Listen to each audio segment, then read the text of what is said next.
Picture this. 3 in the morning. Pitch black. No estretrics. No hospitals. No white noise machine. Just a baby screaming in the middle of the wilderness, and predators can hear everything. So what do? You can't Google it. You can't call your mom. You definitely can't order a pacifier on Amazon. For 300,000 years, humans faced this exact moment, over and over, with nothing but instinct, community, and whatever tricks worked well enough to keep the whole group alive. Today, we're digging into something nobody really talks about: how ancient humans actually handled a screaming baby, and why the answer says something surprising about human evolution itself. Because here's the twist. A crying baby wasn't just annoying back then. It was dangerous. Loud enough to attract predators. Loud enough to blow an entire group's cover during a hunt.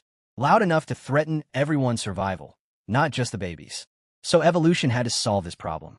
And the solution it came up with still shapes how you handle babies today, whether you realize it or not.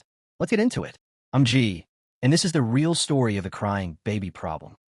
Let's start with the obvious question. Why would a crying baby actually matter that much? Think about where early humans lived.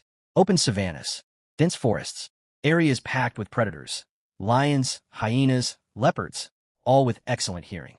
A baby's cry isn't quiet. It's specifically designed to be loud and impossible to ignore. That's the whole point of crying, biologically speaking. It exists to demand attention immediately. But in a world full of predators, that same design became a serious liability. A crying baby could give away a group's location instantly. No hiding, no sneaking past a threat, just a piercing sound cutting straight through the night air. Anthropologists studying groups like the Hadza and the Kung have long noted something fascinating. In many traditional societies, infants rarely cry for long stretches. Not because babies were different back then, because the response to crying was almost immediate. Modern parents sometimes let a baby cry it out for a few minutes. In most hunter-gatherer societies studied by anthropologists, that concept barely exists. Babies were picked up almost instantly, within seconds, not minutes. Why? Because letting a baby cry for an extended period wasn't just about parenting philosophy. It could put the whole group at risk. So early humans developed something modern parenting sometimes overlooks entirely: fast, layered, community-based response systems. And that changes everything about how we should picture ancient parenting. Because it wasn't one exhausted mother handling everything alone in a hut. It was something much bigger, much more coordinated, and honestly kind of genius. So what did that actually look like in practice? Let's break it down. Here's the first major difference between ancient parenting and a lot of modern parenting: physical contact. Non-stop, near constant physical contact. In most hunter-gatherer societies studied by anthropologists, babies are carried almost all day, strapped to the mother's body, or sometimes another caregiver's body, for the majority of daylight hours. Not in a stroller, not in a crib in another room. Directly against skin, feeling heartbeat, warmth, and movement constantly. This wasn't some deliberate parenting technique someone invented. It was just logistics. There was no safe place to set a baby down alone. Predators existed. The ground wasn't safe. So the baby stayed on a body, almost always. And here's where it gets interesting. Researchers who've studied infant crying patterns across cultures have found something remarkable. Cultures with high rates of physical carrying, where babies spend most of the day in close contact with a caregiver, tend to have significantly less infant crying overall. One well-known study from the 1980s, led by researcher Urs Hunziker, actually tested this directly. Parents were asked to carry their babies for extra hours each day, beyond their normal routine. The result? A dramatic drop in crying time. Nearly half less crying, compared to babies who weren't carried as often. That's not a small effect. That's a massive shift just from proximity and movement. Ancient humans didn't need a research study to know this. They lived it every single day because the alternative, leaving a baby somewhere alone to cry, simply wasn't survivable in their environment. So think about what this means. Constant carrying wasn't just convenient. It was a built-in crying prevention system embedded directly into daily life. But carrying alone wasn't the whole solution. Because sometimes, even against a warm body, even with constant motion, a baby still cries. So what happened next? There's a phrase you've probably heard before. It takes a village to raise a child. Turns out, that's not just a nice saying. It's a documented survival strategy. Anthropologists have a specific term for this: alloparenting. It basically means childcare responsibilities spread across multiple people, not concentrated entirely on biological parents. In many hunter-gatherer societies, a crying baby wasn't only the mother's problem to solve. Grandmothers, aunts, older siblings, even unrelated group members would step in and help soothe the distressed infant. Anthropologist Sarah Blaffer, HRDUI, has written extensively about this. Her research argues that human infants evolved specifically expecting multiple caregivers, not just one exhausted parent handling everything solo. Think about that for a second. Your baby's brain, biologically speaking, might be wired to expect a team, not a single overwhelmed adult trying to do it all. This matters because modern parenting, especially in a lot of Western cultures, often isolates one primary caregiver, usually the mother, with limited outside support. But ancient humans didn't parent that way. When a baby started crying and the mother was busy, maybe cooking, maybe gathering food, maybe simply exhausted, someone else would immediately step in. A grandmother might rock the baby while humming a familiar tune. An older sibling might carry the baby around camp, distracting them with movement and sound. Even unrelated adults in the group might briefly hold and soothe the crying infant, just to give the parents a break. This wasn't unusual or remarkable to them. It was simply how things worked. Everyone in the group had some stake in keeping the baby calm, because a screaming infant put everyone at risk. And here's the fascinating part. This shared responsibility likely reduced parental stress dramatically. Instead of one person facing hours of relentless crying alone, multiple people rotated through the challenge, giving everyone breaks and fresh energy. Modern research on parental burnout consistently shows that isolation makes stress dramatically worse. Ancient humans, through sheer necessity, built systems that prevented that kind of isolation from happening in the first place. So caring handled a lot of the crying. Community support handled the rest. But there's still one more piece to this puzzle. Because sometimes, none of that was quite enough. Sometimes a baby needed something more specific. And that's where things get really interesting. Have you ever noticed something strange? No matter where you go in the world, no matter the culture, no matter the language, certain sounds seem to calm babies almost universally. Rhythmic, repetitive sounds. Shushing. Humming. Gentle rocking motions paired with soft vocal tones. Why would that be true across completely different, unconnected human cultures? Turns out, there's a fascinating biological explanation, and it traces directly back to the womb. Inside the uterus, a developing baby constantly hears rhythmic sounds. The mother's heartbeat, blood flow, muscle movement, all of it creates a continuous, whooshing background noise, remarkably similar to white noise or gentle shushing. Pediatrician Harvey Karp popularized this idea in modern parenting circles, arguing that recreating womb-like conditions, motion, sound, swaddling, can trigger a powerful calming reflex in newborns. But here's the thing. Ancient humans figured this out long before any modern pediatrician gave a scientific name. Rocking a baby rhythmically, humming low, repetitive tunes, wrapping infants snugly against the body, recreating that secure, contained feeling from the womb. These weren't random choices. They were, in a very real sense, ancient humans intuitively recreating the exact conditions that calmed a baby before birth. And music specifically deserves attention here. Lullabies exist in essentially every human culture ever studied, ancient and modern alike. Simple, repetitive melodies, often sung softly, specifically designed to soothe infants towards sleep. Some researchers argue that lullabies might be one of humanity's oldest musical traditions, potentially predating complex language itself. Think about that. Before humans had fully developed spoken language, they may have already been using rhythmic humming and simple melodic patterns specifically to calm distressed infants. That's a powerful clue about how deeply embedded this crying, soothing instinct really is in human biology. And it wasn't just sound. Movement mattered just as much. Constant swaying, bouncing, or walking with a baby strapped to the body created continuous rhythmic motion, mimicking the movement babies experience constantly in the womb during pregnancy. So between rhythmic movement and rhythmic sound, ancient humans had developed a remarkably effective, instinctive toolkit for calming infants, all without any formal scientific understanding of why it worked. They just knew it worked. Generation after generation, they passed these techniques down, refining them slightly, but keeping the core approach remarkably consistent across wildly different cultures and environments. But even with all these techniques, constant contact, community support, rhythmic soothing, sometimes a baby's crying signaled something more serious. And that's where things get a little more complicated. Not all crying is created equal, and ancient humans understood this distinction far better than you might expect. There's a difference between routine fussiness and genuine distress, and caregivers throughout human history have generally been remarkably skilled at telling these apart. Hunger cries sound different from pain cries. Tiredness cries sound different from fear cries. Even without formal medical training, experienced caregivers learn to distinguish these patterns through repeated, direct exposure.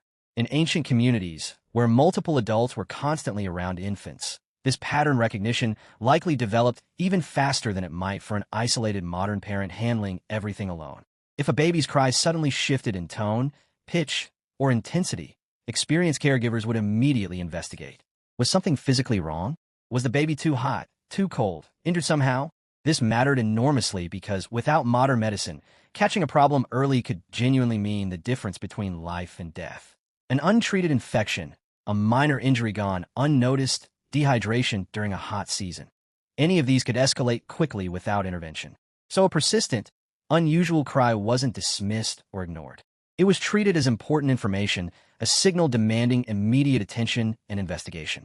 This connects to something anthropologists call reading infant cues, a skill that appears to be deeply ingrained across human cultures, likely shaped by thousands of generations of necessity. Caregivers who couldn't accurately interpret their infants' distress signals would have faced serious survival disadvantages.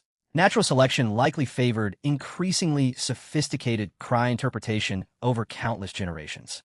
In other words, humans may have literally evolved to become experts at reading baby cries, because the ancient consequences of misreading them were severe. This is worth sitting with for a moment.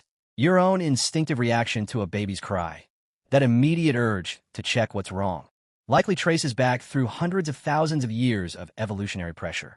It's not random. It's ancient, deeply embedded programming, refined through countless generations where getting it wrong carried real consequences. But understanding all this raises an obvious question. If ancient humans had such an effective system, constant contact, community support, intuitive, soothing techniques, careful cue reading, what happened to it? Why does modern parenting sometimes feel so much harder, so much more isolated than what we've just described? Somewhere between ancient hunter-gatherer life and modern industrialized society, something significant changed in how humans raise infants. The shift towards smaller, more isolated family units happened gradually, but the consequences were substantial. Modern parents, particularly in many Western societies, often lack the extended support network that ancient humans relied on constantly. No village nearby, no grandmother down the path, no group of adults automatically stepping in to help soothe a crying baby. Instead, modern parenting frequently falls almost entirely on one or two exhausted adults, often without much practical, hands-on support nearby. This isolation represents a genuinely significant departure from how humans evolved to raise children. Remember, human infants may have specifically evolved expecting multiple caregivers, not just one or two overwhelmed parents. When that expected support system disappears, parental stress and exhaustion tend to increase dramatically. Numerous studies on postpartum mental health consistently point towards social isolation as a major contributing factor to parental burnout and difficulty coping with infant crying. There's also been a significant shift in physical contact norms. Modern advice sometimes emphasizes independent sleep, scheduled feeding, and limited carrying, partly influenced by Western industrialized parenting philosophies that emerged relatively recently in human history. Compare that to the near-constant physical contact that characterized human parenting for the overwhelming majority of our species' existence. This isn't necessarily saying modern approaches are wrong. Different environments genuinely require different strategies. Ancient humans faced predator threats that simply don't exist in most modern contexts. But it's worth recognizing that some modern struggles with infant crying might partly stem from a fundamental mismatch. Our biology evolved expecting one type of environment and support system, while modern life frequently provides something quite different. This concept even has a name in evolutionary psychology: mismatch theory. The idea that human bodies and minds evolved for ancient conditions, but now operate within dramatically different modern circumstances. Crying might be one clear example of this broader pattern. The baby's instinct to cry loudly hasn't changed, but the environment surrounding that cry, the support systems, the physical contact norms, the community structure, has shifted dramatically. Understanding this doesn't mean modern parents need to abandon everything and recreate ancient tribal living. That's not realistic, and it's not necessarily the goal here. But recognizing this ancient mismatch can genuinely reshape how we think about modern parenting challenges. Maybe some of what feels like personal failure is actually a structural problem, rooted in how dramatically our environment has changed compared to the one our biology still expects. So where does that leave us today? What can modern parents actually take from this ancient wisdom? Here's something worth considering.